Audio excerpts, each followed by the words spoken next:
Just Gay Stuff. Hello and welcome back to another week of Just Gay Stuff podcast. I'm Lauren. And I'm Delirious. That's not your name, but I love it. That's Jess, everybody. I'm Jess and I am Delirious. You are. I feel like we've been running a marathon for the past however many weeks now. Yeah, it's been marathonic. Yeah, marathonic. I don't know. Is that I don't know. adjective? I'm out of breath. It feels like I've been running forever. Well, I mean, don't like, know anymore. You went to China, then you were home for like a few weeks, then I went to Japan, then I came back, and then we're both busy doing some secret stuff going on. We've got like those big changes happening in our adult lives where we really, really want something and it's up to other people to help us get it. And so it's really hard. We're trying our best. It's And very adulting is stressful. Adulting sucks. You know, when you're a kid and you're just like, I can't wait till I'm an adult because I can do this, this, and this. Cut the shit, man. Like, stay a kid as long as possible. It's funny. When I was at soccer one night, one of the girls had her daughter come along. She usually comes along. And she had said, oh, I just want to be an adult and then I don't have to go to school. And I was like, do you know, when I was a kid, I said that all the time. And now that I'm an adult, it sucks. And she's like, yeah, but you're not an adult. You're just old. And I was like, ouch. I know exactly who you're talking about. So standard coming I from her. probably would have said the same thing at her age, but that one stung.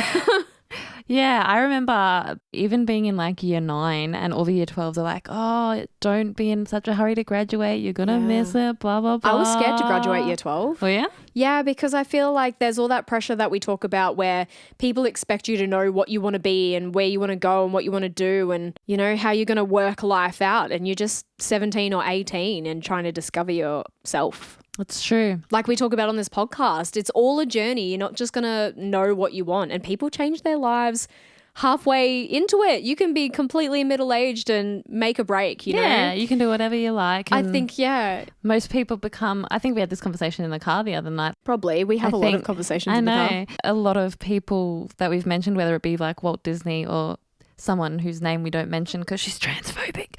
Oh, yeah. Becoming famous later in life. But that comes down to ageism, though. I feel like we are surrounded by all these things and pressures that say you can't be successful after a certain age because other people haven't.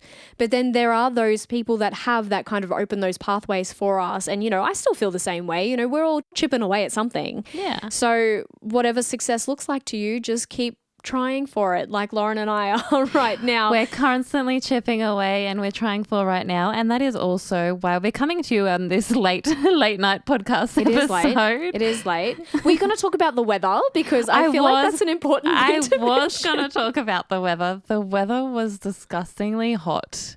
In the space of 24 hours, we went from almost 40 degrees to 20 degrees. Also, as everyone knows, these are pre-recorded episodes, so by the time this comes out, it's been a while. Yeah, and it might be back to being really hot and disgusting. But literally yesterday, I was in the pool sweating my ass off, and today we're wearing jumpers. Jumper. Wow, love you, Queensland. All of the Victorians listening on our favourite Joy FM right now will be going, shut the fuck up. They're like, well, welcome to our life because we get 4 seasons in a day, motherfucker. So I don't know what you're bitching about. They're like peasants, quit complaining. Literally. Yeah. We're just Queensland plebs up here. But I love the heat. I welcome it. I would rather be in the pool than wearing a jumper. That's for sure. And funnily enough, the person who rung me today was like, how good's this weather in comparison to yesterday? And I was like, today's shit. I was in the pool yesterday. That's where I'd rather be. And we're complete opposites because I'd rather have the rain to be snuggly. No, the rain ruins everything. Gays hate the rain. That's what I've heard. And I'm true to that story. Oh, okay. Well, speaking on gays and moving on and with this podcast, since the dribble drabble's been going on for a while now. I like dribble drabble. Yeah, dribble drabbling. Last week you did a really, really fun episode about The Sims. The Sims! Which we love and how the queer community helped catapult it into the cultural phenomenon that it is. Yes, so if you haven't listened to that episode, go and rewind a week and listen to my little debrief about how the queers saved The Sims. Seems not likely, but it was. And it was honestly so interesting to learn all the intricate details. Like I knew a little bit about it before we did the episode. Yeah, because you watched half the doco Yeah, with because me. I watched half the doco, but I don't remember. We watched it ages ago. Yeah, that's but true. hearing all the intricate details and how far it had come, and that someone never gave up on their dreams. Yeah, that's another thing. Essentially. And for you, that is someone who is kind of just being introduced to the gaming world. So I wouldn't call you a gamer. No, I'm not a gamer. Did you find it interesting from the gaming aspect? I did. And how much intricate detail has to go into coding and programming and AI tools and all of these things? I think the thing that I found most fascinating was the AI side of it, essentially. that it was available That it in was the available. 90s? Yeah. I the actually found 90s. that fascinating Yeah, too. it was cool. Well, I love that, but I am glad. That sounded really sarcastic. That's not how I meant. I meant to say I love that. But this week I thought we'd shift gears a little, maybe something darker or maybe something sweeter. Well, I love that. Because as they say, revenge is best served sweet. Or cold. Or cold, yeah. I had to make it go with the flow. Revenge is a dish best served cold. Yeah, That's what they say, isn't it? it is. I think that's the saying. But You know that Veronica's song? Revenge is sweeter than you ever were. no. Great tune. Do we play that on Joy? I hope so. If not, Jess is putting in a Otherwise- request. Cut that part out. So for this episode, I wanted to dive into the world of petty revenge Love it. with a queer twist. Love it even more. This idea actually came to me yesterday when you showed me a meme or a thing on Facebook. I did. And it kind of got me thinking that there must be countless hilarious, cheeky revenge stories out there, especially within queer relationships. And I don't just mean relationships as in romantic kind. Okay. Like I friendships. mean, relationships can be friendships, people you've just known, People random that you just know are encounters. homophobic and you want to stick it to them. Yeah, homo assholes. I'm not homo assholes, homophobic assholes. That's a different episode. I love homo assholes. Well, actually, I love homos. I don't like you if you're an asshole. Or they're assholes. I mean, I'm indifferent. I'm open to a lot of things. We talk about sexual fluidity all the time. So, I don't judge. That's true. So, Jess, to kick things off, I'm going to ask you, what is the pettiest revenge you've ever pulled, if you have ever pulled any? And this could be from you could be like a kid or anything. No, actually, I do have a queer revenge story. Ooh, lay Okay. it on us, baby. So let me say it wasn't 5 years ago. It was longer than that. How old were you? I think I might have been 24, 25. All right. Anyway, so a friend of mine at the time wanted to buy a cafe, and her and her mum bought the cafe together. And there was this girl that worked there with us who had openly been like, ew, these two dykes are going to be running this place. And I was like, I heard her say that. I was like, oh my God, she didn't know that I was gay. Yeah. And I don't think she knew that I was friends with this person that was taking over the business. And I was horrified by this. I was absolutely horrified by this. Anyway, Were you out already at this time? I was out, but I hardly worked with her. Yeah. So she just would have known less about me. Sure. Anyway, so she'd made these comments about my friend and her mum at the time, and I thought it was disgusting. And then this other girl we worked with who also thought it was disgusting decided to dob her in. And so it was funny because she had then gone to them sucking up that she really needed the job. She hoped she kept her shifts and she was really excited for the direction that this shop was going to go. But then the other girl had dobbed her in, and my friend's mum at the time was like, I thought we were just a pair of filthy dykes and you didn't want your job here. And then they sacked her right then and there for being discriminatory. Wow.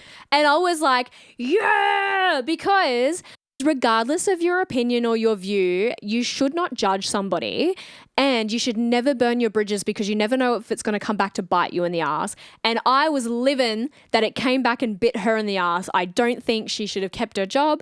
She shouldn't have said those things in the first place. It comes back to the judge a book by its cover saying that we're told since we're kids.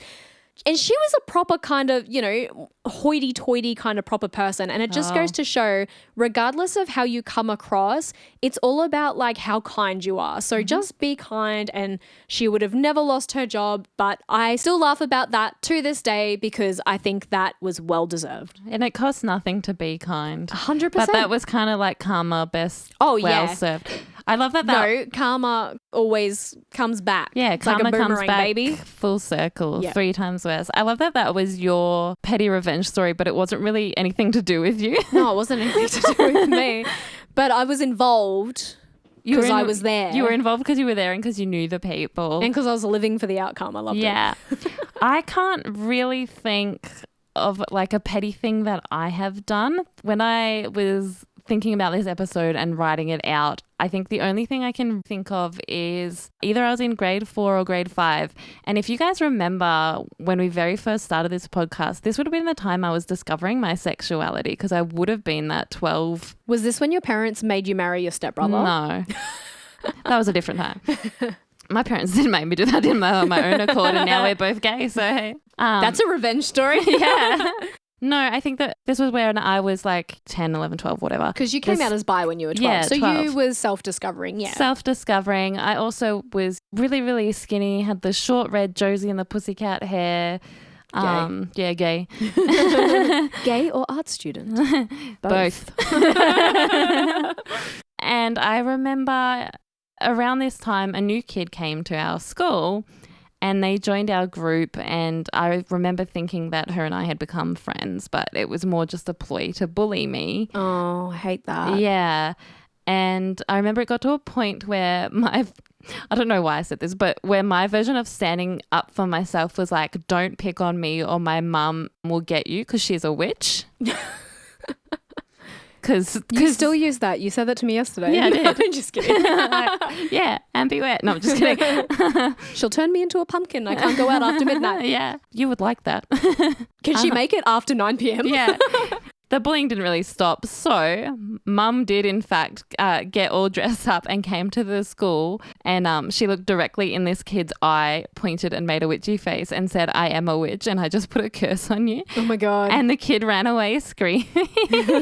So, I mean, it wasn't really my petty revenge. Well, I mean, it was. You motioned that. I did. I puppeteered it. I reckon that kid still thinks about this. In a way, but it was pretty satisfying. And at the time, my mum had quite like a mole on her nose and everything, so she was quite witchy-like. Wow.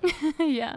No, I think that person probably still thinks about that to this day and is like, wow, that happened. I don't know if they do. They were pretty up themselves. So. Well, I would like to think that they do, because sometimes these little things that you hope are karma really stick with people because you think that they deserve it. Yeah, you'd hope so. Yeah. Well, those were our petty revenge stories. They were. But I have compiled a bunch of petty revenge stories from our listeners, the internet, and much more. Ooh. So I'm going to read them out to you, Jess, and our listeners, and you can let me know if it was petty, something you would do, or just honestly necessary. It's probably always something that I would do, and it's always probably petty. I thought you were going to say it's always necessary. It is always necessary.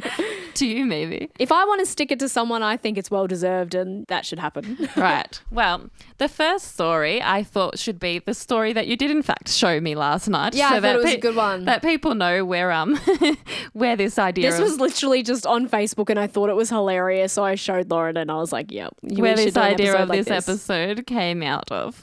So the title is called Cake Decorator Doomed to Spend Pride Month Baking Nothing But Rainbows. Love it. I love it. Taste the rainbow, motherfucker. Taste the rainbow, bitch. This one grocery store in my town offers custom cakes out of their bakery section, not a Walmart. Okay, they're American. Walmart. Their only cake decorator is a nasty bitch of a woman with an even nastier opinions about gay people. And she's a real piece of work, let me tell you. Let me tell you. One of my siblings, who is part of the LGBTQIA plus community, works in the store, and they've been fed up with this lady for a while. Well, a couple of days ago, this sibling told my family that for their upcoming birthday, they want us to custom order them a pride-themed cake from the store so that this homophobic woman will have to make a cake that stands for everything she so openly hates. Love it. Me too. My family is going to do this, but we're doing so much more than that too. One of my other siblings already ordered a pride cake so that we could all have cake just because. Yeah, well, I mean, I'm not a giant fan of cake, but if it was ice cream cake, I'd be all there. Ice cream cake's rainbow. Make me a rainbow ice cream cake. My mother ordered a pride cake to give to our favourite and openly gay barista at a coffee shop we like. Love it. My wife ordered a pride cake just because she loves me and knows I love cake. Love it. You see where this is going. I have a lot of siblings. My siblings have families and friends. I have family and friends, and all of those people love cake too. So by the time Pride Month rolls around, this woman is going to be spending the entire month knee deep in rainbow frosting, edible glitter, and buttercream flags. Every day she clocks in, she'll be piping out another reminder that love always wins, one vibrant sugary swirl at a time. Somewhere between the 15th and 20th rainbow layer cake, I hope she finally realizes the more you hate, the gayer your job gets. Petty or genius? Is definitely genius. I think it's definitely not petty. Genius is definitely the word, because some people have to be shown quite openly that you Put can't down a peg. yeah, like you shouldn't discriminate against people. At the end of the day, you want to get paid for your job. So, Yeah. you know, like we know this one place that doesn't want drag bingo Oh, yeah. because they don't like drag queens. Because they're dickheads. And I'm just like, but do you want to make money? Because No. so many people will come to your place if you have drag bingo. Anyway, They don't want to make money. Anyways, we could be petty and we could send a drag queen there for a party. we could. Except I don't want to give them my money. I also don't want to make the drag queen feel bad. They won't. They'll be living. Drag queens are living. Living all for the time. shady. Yeah. Right. Story number 2. We're calling this one digitally deleting. Wait, let Done me a say lot it of again. that in my life. Digitally deleting. Done a lot of that. All right. We were together for 6 years. 6 years of the same couch, same morning coffee, same dumb TV shows. She was my person, knew how I liked my bagels. That's very specific. Which one of my friends annoyed me? All of that. I honestly thought that meant something. Well, I mean, it does. Then one day we got into this stupid argument, the kind where you start fighting about nothing and end up saying things you can't take back. She looked at me dead in the eye and said, I haven't loved you for 2 years. Oh, Ouch, I felt that. Yeah. Just like that, no emotion, no tears, like she was reading it off a grocery list. Don't like that. No. And I just froze. 2 years while I was still trying, still planning our future, still thinking we were solid. I didn't yell, I didn't cry. Instead, I went nuclear in the pettiest way possible. I want to know. See, I still knew her email password. We'd shared everything once upon a time, so I logged in. First thing I did, signed her up for every embarrassing newsletter and conspiracy website I could find. Scientology updates, flat earth forums, Not the flat earthers. the truth about aliens, mailing lists, the works. It was childish, but it felt so good. But then I remembered her games. She was obsessed with them. Minecraft, The Sims, Stardew Valley. She would build these little worlds that actually meant something to her, like full-on queer utopias with custom characters and stories she'd worked on for years. I'd seen them. They mattered to her. So yeah, I deleted everything. All her saved data. Gone. Ooh. Whole worlds just wiped out. And then I changed the password so she couldn't recover anything. Oh no, that is petty. It was equal parts dumb and satisfying. I knew I'd crossed the line, but I can't lie. When she found out, the look on her face, yeah, that stayed with me. Do I regret it? Kinda. It was cruel and I wouldn't recommend it to anyone else, but also, it was cathartic as hell. I slept really well that night. Wow, you're the devil. If I ever end up in that kind of situation again, I hope I handle it differently, like with actual emotional maturity instead of a cyber arson. But at the time, that petty little act felt like taking my power back, even if it was just by pressing delete. So yeah, somewhere out there is a 10-year-old Minecraft world that no longer exists because my ex told me she hadn't loved me for 2 years. And honestly, that's my Roman Empire.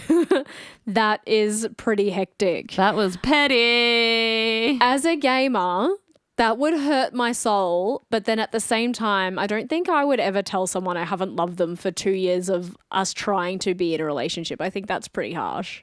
Yeah, I don't know. I had it happen to me, so. Oh, yeah. But you didn't do anything petty. No, I didn't. Do you know what you did? You were the opposite of petty. You kept paying for things and being too nice and can't do that. Till Can't you do were that. like, no. You got to escape that shit. If someone does something bad to you, you just got to run. You were like, no, dumb bitch. Run away from the pain. All right, Delulu, calm down.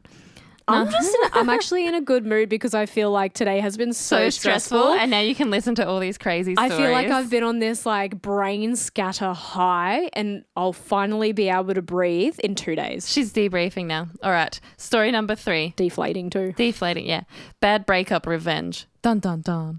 Dum, dum, dum, dum, dum, dum, No, dum. we don't have the rights for that. If you know what that was, Don't make me cough. if you know what that was, you're my person. I am right here. Not you, others. My ex-fiance and I had a really bad breakup. So did you. Yeah, so did you.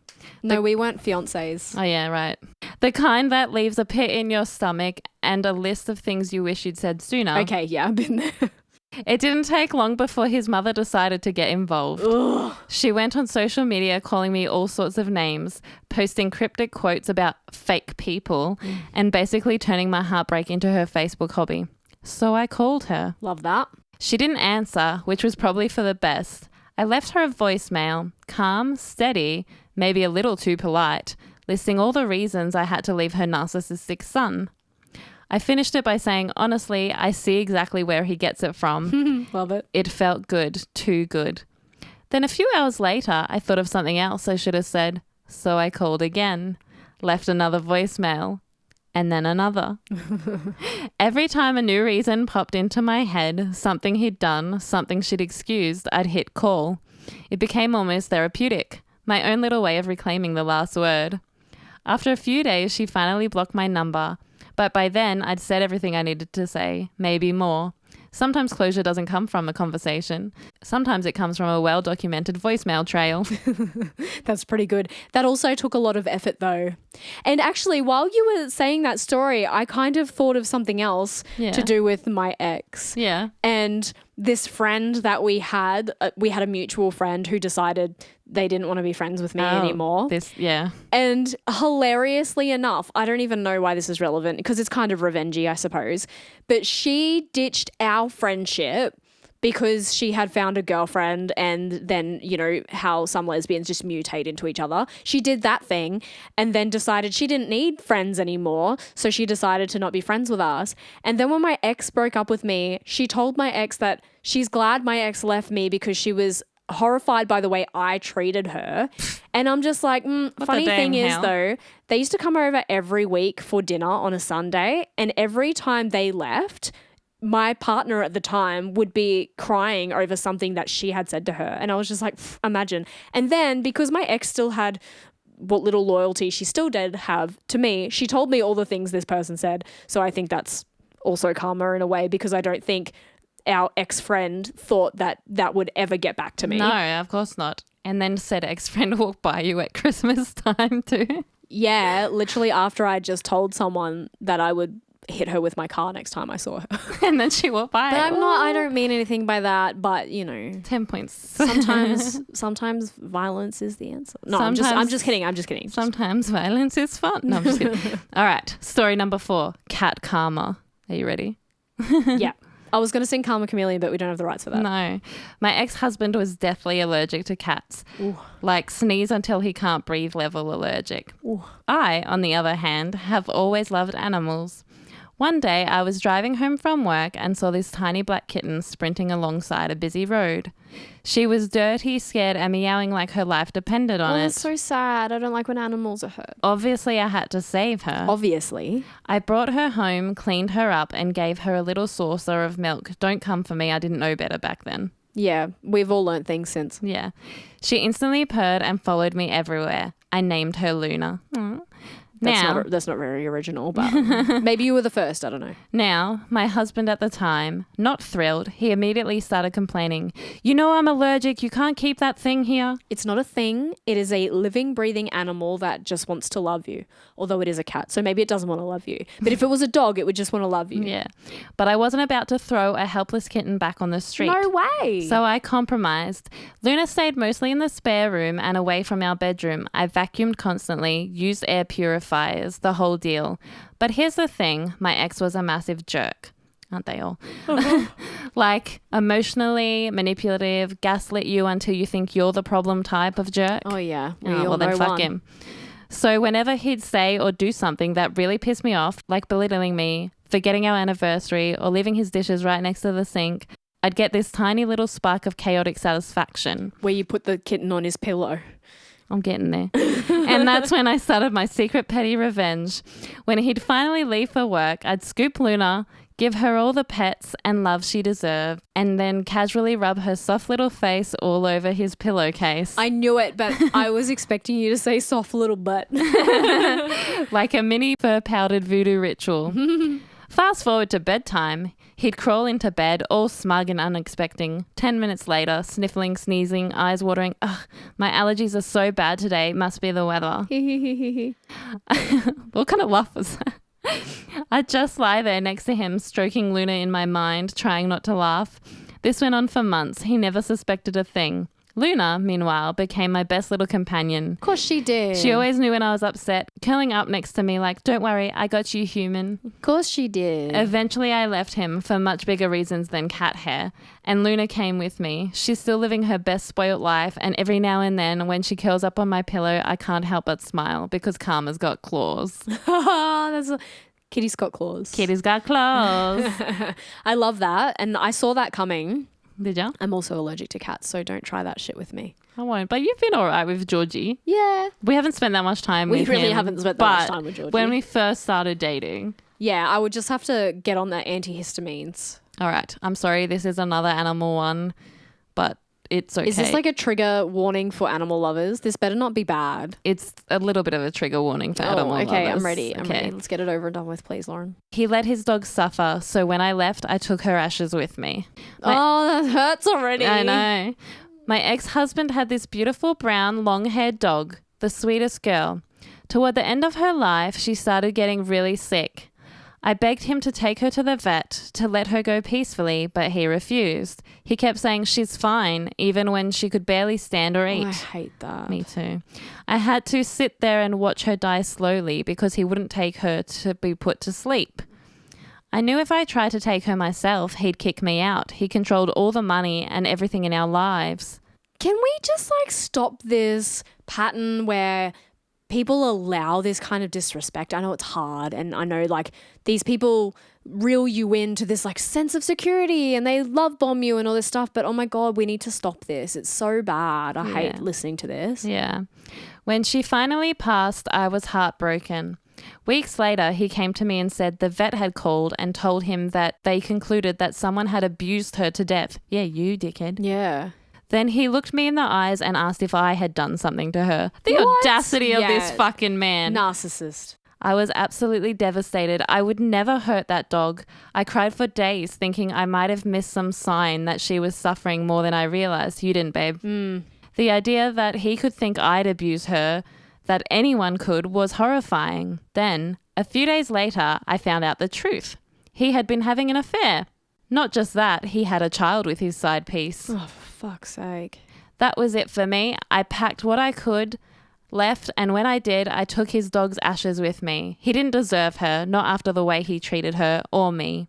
A month later, when I finally got the courage, I called the vet to ask if what he'd said was true. They had never said anything like that. The whole story was just a lie, just another way to punish me for getting in his way of his double life. We're finally divorced now. I still have her ashes, and honestly, thank you, side piece, because without you, I might have never found my freedom. Wow, so he just made up a lie that the vet, because he wanted to blame the other The person. other person, yeah. He wanted to blame his wife at the time because he was having an affair and cheating and neglecting projecting and neglecting the dog. Also, if your dog is not well, it is crueler to let them live. Yeah. Also, I wanted to say, I thought you were going to say that because the dog had signs of abuse, that it was the side pieces and his kid that was abusing the dog. That would have been worse. Yeah, but no, it was just because he was having an affair. So he made it up. And he made it up. But the abuse was the neglect that totally. he kept her living even though she was not okay. Totally. So, yeah, sad. All right. We're going to get ready for the last one. Or maybe last two, depending on how it goes. Yeah, see how we go. We see how we go. What do we got for time? Oh, yeah, we're running all right. Okay, let's do 2. All right, last 2. My ex-best friend spread my nudes in high school. Oh, that's bad. That's an offense. So I made sure her mum found out everything she was hiding. Well, that's karma, isn't it? Yeah. Back in high school, I was best friends with this girl. Let's call her Kylie. Coily. We were inseparable for years, like sisters. Well, you couldn't be that great. If she was your sister, she wouldn't have spread your nudes. Yeah, Can I just say? Anyway. Then one day she found my nudes. Long story. Where was she looking? Yeah. Long story, teenage stupidity. And instead of being a decent human being, she spread them around the entire school. I was humiliated. I couldn't even walk down the hallway without people whispering or laughing. And the worst part, Kylie acted totally innocent, like she had no idea how they got out. That's bad. Why would you do that to a friend? Best friends, apparently. Yeah. So I decided to even the score. Love it. I created an anonymous account and messaged her mum, a very strict, super religious woman, and told her everything. That Kylie was gay. Maybe. I told her about the guys Kylie had been hooking up with. Okay, apparently Kylie's not gay.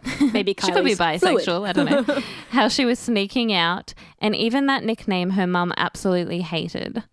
Slut. Yeah, well, I was like, what? What I don't nickname? know. Let's just say her mum was not happy. But I didn't stop there. I went around and told every single one of Kylie's friends all the nasty little things she'd said behind their backs because, she had said plenty. Oh, yeah, I bet. It didn't take long before everyone started seeing her true colours. Eventually, she managed to make everyone hate her all on her own. Karma really is a bitch, and at this time, she had bit back hard. Well, you should never spread nude photos of yourself or anyone, really. Yeah. I say having sent photos of my titties to you. Yeah, I think it's different when you're in a trusting relationship. But don't these all start as trusting relationships? I guess so. You wouldn't send nudes to someone you didn't trust. Well, she didn't send nudes to her Best friend. Best friend. No. Her best friend just happened to find them. How do you just happen to find your friend's nudes? Yeah, unless Where you were were you looking. looking? Why were you looking there? Yeah. Actually, this is a really Oh funny God, story. here we go. Have you ever had one of those moments where you're like, is this normal? So you take a photo of like you downstairs and then you're like looking at it really intently and you're like, oh, maybe that's okay. Maybe it's whatever. And then you got to make sure you delete it. But did you know, just for anyone out there who needs to know this little tidbit, It goes to the cloud. no, it doesn't Oh. go to the cloud. If you have taken a recent photo and you have deleted it, and if you open up your camera roll, the little photo that the says there's a screen. recent is still that photo. So if you don't want your friends to look at that camera roll with a photo of your cooch, make sure after you've deleted the photo, take a photo of something else, even if it's like your hand. Yeah. I found that out the hard way. Just Did saying. you? Yeah, Yeah. Yep. I Just think I so you did. know. I did know that. Did you show your friends your cooch too? No, I didn't. But they seen my tits. Yeah, well, I mean, No, I just- everyone's seen your tits, Lauren. Yeah, apparently. I'm sure they have. Moving on. Yep. We're going to go to the last one because Delulu is going more Delulu by the minute. All right, last one. Here's a good title for you. I microwaved my dad's girlfriend's purse. Not proud, but it felt damn good. Microwaved a purse. Yeah. Was it like pleather and it melted? Maybe. Mm. Okay, confession time. I absolutely hated my dad's then girlfriend. She was petty, mean, and full-on homophobic. Wish all the homophobes would just like Fuck off. fall into a sinkhole. Yeah. The kind of person who made backhanded comments about my friends and rolled her eyes whenever I mentioned my girlfriend. Every interaction felt like walking on broken glass. In your own home, that's terrible. One night, she left her purse on the counter after a family dinner. I know, petty move number 1. I told myself I was teaching her a lesson, but instead of a passive-aggressive text, I did something stupid and childish. I took the purse, shoved it in the microwave, and cranked it for a short destructive minute, so the makeup inside melted into a hot, gooey mess. Was it immature? Absolutely. Illegal? Yeah. Not my proudest moment? 100%. Is it illegal or is it just stupid? I don't know. Well, I I don't guess. know if it's illegal. Well, if you have the cards and stuff in there. oh yeah, Like your, I suppose if it's like theft, yeah, that's Theft, illegal. yeah. But I don't know. suppose- That's a grey Hang on, destroying someone else's property, I suppose, is technically illegal, no matter what it is. grey area. Grey area. But in that split second, watching the mess and imagining her pristine little world cracking, there was this weird electric rush of vindication. For once, I didn't have to smile and swallow her digs. I actually got to do something. Obviously, I wrestled with the guilt after. I owned up to it in my head, scrubbed the microwave, and tried to move on. My point here is, if you're queer and you've had someone in your life weaponize homophobia to make you feel small, you're not alone for wanting some kind of payback, even if the way you handle it is messy and stupid. I'm not proud of the purse incident, but I also don't regret finally standing up to that awful energy. Would I do it again? No. Was it satisfying in the moment? Yep. Lesson learned. Petty revenge feels good for 5 minutes and then you still have to live with yourself. It's true. You do. But it does feel good. I think it feels good in the way that you hope that these people maybe can feel something that they've made you feel. Because I feel like if people felt that way, they would stop making other people feel that way. Yeah. And I mean, some people don't. You're never gonna, it's never gonna be 100%. But I don't think they do. I think it's the case of like, they're the same people head who in go, the sand people. Yeah, well, they're the same people who go, like we say every time, how come we don't have straight pride? And in actual fact, I saw a meme yesterday that I should have saved, and there was like 4 boxes or 3 boxes. And in the box was a like black and white people and then a bunch of rainbow people trying to come in, and they were like, oh, you're not welcome here. And so then the queer people, who were the rainbow people, made their own separate box. And so then it was a case in the third box was like, well, that's not fair. What about inclusivity? And then so the queer people were like, okay, inclusivity, invite all the whoever else wants to come in. And then the cycle happens again. There's again the black people like, oh, what are you doing here? You don't fit in this box. So it's the same. It's the same cycle, yeah. It's that same vicious cycle. As open as we want someone to be, they're not always going to be that way. Yeah. Well, I think after those funny, petty revenge stories, I want to end this on a joke. Oh, okay. I saw today. I was not prepared for this. Because you mentioned the word slut. Right. Which is a horrible word. You should never call someone that because, if a girl sleeps with 20 guys, what is she? A slut, apparently, according to... And if a guy does the same thing? Legend. No. Oh, what? Gay. Slept with 20 guys. That's a terrible joke. Funny, though. That was so bad. No, it was good. Just like this episode. So thank you, Lauren, for compiling all these petty revenge stories. Do you think they were all petty, or do you think I think some were genius? No, I think some were genius. How many of them would you have done? I would definitely have taken the dog's ashes. You definitely would have done the cake one. Yeah, I definitely would do that. I feel like you definitely, if you weren't allergic to cats, you definitely would have rubbed the cat's I would have rubbed the cat's asshole. You would have taken the petty to the next level. And I would never put someone's purse in the microwave. No. I maybe would have just like stolen all of her cards and her ID. I'm also like, wouldn't you have ruined your microwave at the same time, like with the metal and shit in it?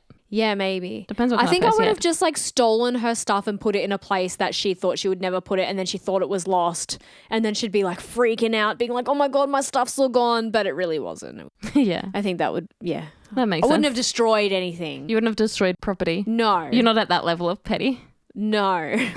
Don't test me though. I could get there. No, I don't plan on it. Well, do you know, I think we should do another episode like this in the near future. I think so too. And if you didn't hear our announcement in the last episode, we will be finishing up Just Gay Stuff podcast at the end of this year and changing us from weekly to seasons. So if you missed that memo because it was in last episode and you haven't listened yet, just know that we will be finishing up on Joy FM 94.9 as well until we get a bunch more episodes, and then we hope to return. And we'll still be here. We're not finishing up for good. We're just changing to seasonal. So changing to seasonal and changing back to socials. As everyone knows who does follow us, we have been very quiet on socials.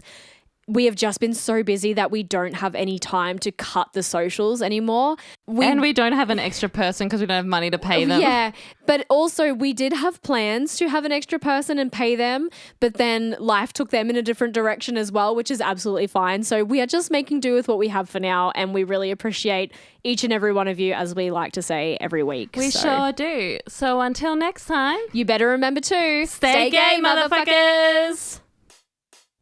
I'm talking about